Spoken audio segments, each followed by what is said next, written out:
துலா ராசி நேயர்களே, உங்கள் ராசிக்கு 3ஆம் வீட்டில் சூரியன் செவ்வாய், 6இல் சந்திரன் சனி சஞ்சரிப்பது அற்புதமான அமைப்பாகும்.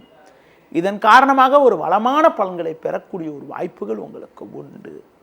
உங்கள் செயல்களுக்கு நல்ல ஒரு ஆதரவு கிடைக்கும். நண்பர்கள் மூலமாக ஒரு சில வளமான பலன்களை பெறுவீர்கள். எடுத்த காரியத்தை குறித்த நேரத்தில் முடிக்கக்கூடிய ஒரு பலம் உங்களுக்கு உண்டு. கொடுத்த வாக்குறுதிகளை எளிதில் காப்பாற்றுவீர்கள். வெளியூர் தொடர்புகள் மூலமாக ஒரு சில அனுகூலங்கள் உங்களுக்கு கிடைக்கும். நீங்கள் நினைத்ததெல்லாம் நடக்கும். ஆரோக்கியம் சிறப்பாக இருக்கும். சுறுசுறுப்பாக செயல்படுவீர்கள். பூர்வீக சொத்து வகையில் உங்களுக்கு கிடைக்க வேண்டிய ஒரு அனுகூலங்கள் தற்போது கிடைக்கக்கூடிய ஒரு நேரமாக இருக்கிறது.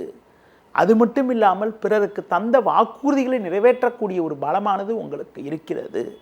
மேலும் அனுகூலமான பலன்களை நீங்கள் பெறுவதற்கு மகாலட்சுமி வழிபாடு மேற்கொள்வது மிகவும் சிறப்பு.